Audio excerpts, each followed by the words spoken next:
ఎలుక rack byte లో పనిచేస్తుంది. చిన్న ఎలుకల మందు. చాలా మంది పిల్లలు నులుపురుగు సమస్యతో బాధపడుతూ ఉంటారు. తిన్నటువంటి ఆహారం అంతా కూడా వారి ఒంటికి పట్టకుండా మనుషులు పిల్లలందరూ కూడా తేలిపోయినట్టుగా బక్కగా కనిపిస్తూ ఉంటారు. వారికి నులిపురుగుల సమస్య ఉన్నట్టుగా చాలా మంది అంటూ ఉంటారు. అయితే అలాంటి సమస్యకు ఎలాంటి వైద్యం చేయాలో మనము మేడం గారి ద్వారా కొన్ని విషయాలు మనం తెలుసుకుందాం. దీన్ని ఎలుక చెవి ఆకు అంటారు, మూషిక పర్ణి లేదా ఆకు పర్ణి అంటారు. సో దీన్ని మెర్రిమియా ఎమర్జినేటా అంటారు.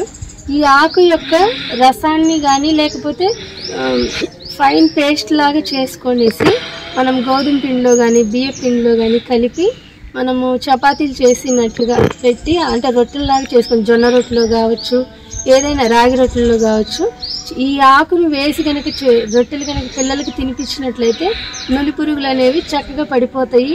వాళ్ళు ఆరోగ్యంగా ఆకలి వేసి అన్నం తింటారు. అప్పుడు వాళ్ళకి పాండు అంటే ఎనీమియా కూడా లేకుండా మనం రక్షించవచ్చు.